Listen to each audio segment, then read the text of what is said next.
옛날 옛적에 아이가 없는 여자가 있었다. 그녀는 한때 좋은 마녀에게 도움을 청했습니다. 그 여자는 아이를 꿈꾸고 있다고 말했다. 마법사는 그녀에게 씨앗을 주었고 그것을 화분에 심으라고 명령했습니다. 그 여인은 매우 기뻤고 노파에게 감사하고 집으로 돌아갔습니다. 집에서 그녀는 씨앗을 심고 물을 주고 참을성 있게 기다리기 시작했습니다. 곧 튤립처럼 크고 멋진 꽃이 화분에서 자랐습니다. 꽃잎이 열리자 안에 작은 소녀가 있었습니다. 그녀는 1인치도 안 되는 아주 작았습니다. 따라서 여자는 엄지공주라고 불렀습니다. 어느 날 밤 엄지공주가 잠이 들었을 때 축축하고 못생긴 거대한 두꺼비가 집 창문 위로 올라갔습니다. 그녀는 잠자는 소녀를 붙잡고 서둘러 늪으로 갔다. 두꺼비는 못생긴 아들을 아름다운 썸벌리나와 결혼하기로 결정했습니다.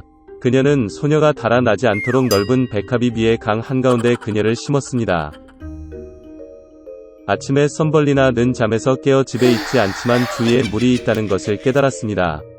소녀는 끔찍한 운명이 그녀를 기다리고 있다는 것을 깨달았을 때 몹시 울었습니다. 이 순간 작은 물고기가 헤엄쳐 지나갔다. 그들은 썸벌리나에 대해 미안하다고 느꼈습니다.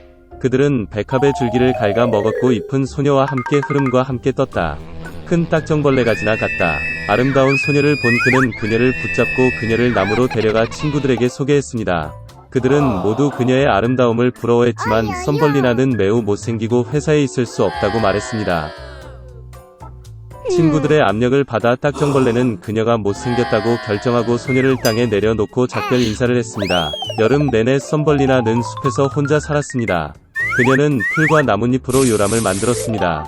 그녀는 꽃가루와 이슬을 먹고 맑은 날씨에 햇볕을 쬐고 큰 우엉이 발에 비를 피해 숨었습니다. 그러나 곧 찬 비와 바람이 몰아쳤다. 썸벌리나는 겨울 복장이 없었고 얼기 시작했습니다. 소녀는 배고픔과 추위에 시달렸습니다. 그리고 어느 날 그녀는 들쥐의 보호를 받았습니다. 그들은 영광스럽게 함께 살았습니다. 소녀는 집안일로 쥐를 도왔고 그녀의 동화를 말했으며 그 대가로 따뜻한 집과 음식을 받았습니다. 들쥐에는 부자가 된 눈먼 두더지인 이웃이 있었는데 그는 항상 자신의 재산을 세어이 일을 했습니다. 눈이 멀더라도 두더지는 썸벌리나가 매우 귀여워서 그녀와 결혼하겠다고 제안했습니다. 그러나 소녀는 이것에 대해 전혀 행복하지 않았습니다. 그녀는 지루한 두더지를 좋아하지 않았습니다. 한 번은 지하 통로를 걷다가 추위로 거의 죽을 뻔한 상처 입은 제비를 보았다. 겨울 내내 그녀는 아픈 새를 돌보았고 봄에는 그것을 고쳤습니다. 결혼식 전에 썸벌리나는 마침내 태양에 감탄하기 위해 위층으로 올라가게 해달라고 마우스에게 요청했습니다. 그녀가 쥐 구멍에서 나왔을 때 그녀는 제비를 보고 치료했습니다. 썸벌리나는 새에게 그녀가 더러운 두더지와 결혼하고 깊은 지하에서 그와 함께 살도록 강요당하고 있다고 불평했습니다. 제비는 소녀에게 따뜻한 땅으로 날아가도록 초대했고 그녀는 동의했습니다. 그녀는 재빨리 쥐에게 작별 인사를 하고 제비 위로 올라갔고 그들은 날아갔습니다. 멋진 나라에 도착한 썸벌리나는 아름다운 꽃이 가득한 거대한 초원을 보았습니다. 그녀는 자신이 살기에 가장 아름다운 꽃을 선택했습니다. 갑자기 그녀는 꽃에서 날개 많이 는 그녀와 같은 작은 남자를 보았다. 엘프의 왕이었습니다. 그리고 엘프는 모든 꽃에 살았습니다. 아름다운 엘프는 자신만큼 작고 아름다운 소녀를 본 적이 없습니다. 그는 즉시 썸벌리나와 사랑에 빠졌고 그녀를 그의 아내, 즉 엘프의 여왕이자 꽃의 여왕이 되도록 초대했습니다. 그녀의 모든 모험 끝에 소녀는 매력적인 왕자의 제안을 듣고 기뻤습니다. 그녀는 행복하게 동의했습니다. 엘프는 엄지공주를 손으로 잡았고 동시에 두 개의 날개가 그녀 뒤에 나타났습니다. 이제 그녀는 엘프의 여왕이 되었습니다. 그 이후로 그들은 행복하게 살았습니다. 바쁜 삶을 살 운명에 처한 레뮤엘 걸러버는 집으로 돌아온 지 2달 만에 시 어드벤처 배를 타고 항해를 시작했습니다. 그러나 배가 마다가스카르 해협을 통과하자마자 폭풍이 그것을 덮쳤다. 강한 돌풍이 배를 미지의 땅으로 옮겼습니다. 선원들은 땅을 보고 그것을 조사하고 깨끗한 물을 모으기로 결정했습니다.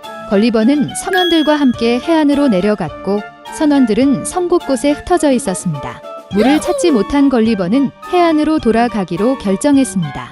그러나 그가 바다에 접근하자마자 그는 선원들이 그를 버린 것을 보았습니다. 그들은 그들을 쫓고 있는 거대한 거인으로부터 완전히 항해하고 있었다.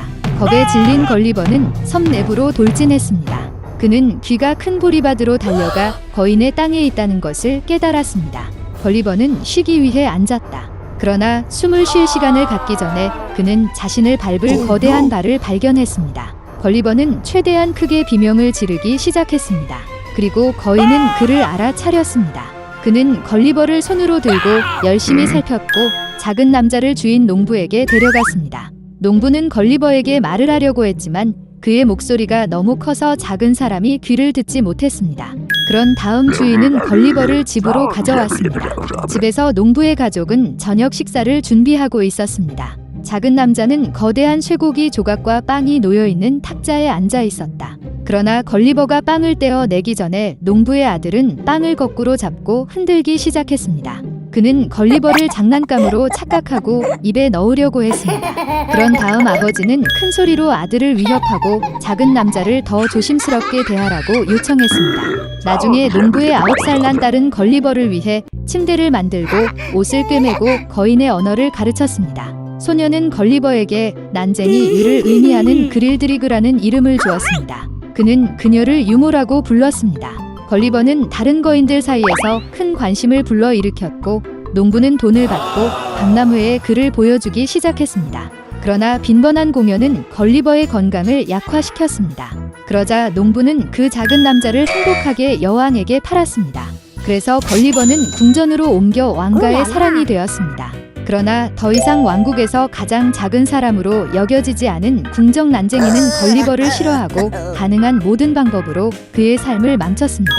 걸리버가 정원을 거닐고 있을 때 드워프가 사과 나무를 먹기 시작했습니다. 걸리버는 떨어지는 거대한 사과에서 탈출해야 했습니다. 그리고 또 다른 경우에는 민첩한 난쟁이가 걸리버를 거대한 크림통에 밀어 넣었습니다. 그리고 정시에 들어온 요리사만이 피할 수 없는 죽음에서 작은 남자를 구했습니다. 그러나 걸리버가 문제에 빠진 것은 난쟁이 때문만이 아닙니다. 그래서 어느 날 아침 식사 중에 그는 요리사의 원숭이에게 붙잡혔습니다. 새끼처럼 그녀는 걸리버를 흔들기 시작하고 그를 지붕으로 끌었습니다. 거인들은 작은 사람을 구하기 위해 달려갔습니다. 그리고 그들이 지붕에 올라가 자마자 원숭이는 걸리버를 내던졌습니다. 다행히 그는 대상 포진을 잡을 수 있었고 안전하게 구조되었습니다. 일반적으로 걸리버의 왕국 생활은 행복했습니다. 그는 종종 그녀의 여행에서 여왕을 동반했습니다. 그들은 심지어 그를 위해 특별한 여행 상자를 만들었습니다. 한 번은 그런 여행에서 하인이 걸리버와 함께 상자를 바다로 가져와서 작은 남자가 신선한 공기를 즐길 수 있도록 했습니다. 하지만 걸리버의 머리 위로 그림자가 깜빡이기 시작했습니다. 과거를 날아다니는 바다 독수리는 상자에서 먹이를 발견했습니다. 그는 부리로 가슴 뚜껑의 반지를 잡고 걸리버를 바다 위로 옮겼습니다. 어느 시점에서 새는 상자를 풀고 포로가 넓은 바다에서 진을 발견했습니다. 걸리버는 탑패치를 거의 열 수 없었고 손수건을 흔들며 소리치기 시작했습니다. 마침내 그는 배에서 발견되어 나가는 것을 도왔습니다. 그래서 모든 모험 끝에 걸리버는 다시 영국으로 돌아왔습니다. 오랫동안 그는 정상적인 크기의 물건과 사람에게 익숙해지지 않았습니다. 걸리버의 아내는 그가 미쳐버린 것을 두려워하여 남편이 여행에 대해 생각하는 것을 엄격히 금지했습니다.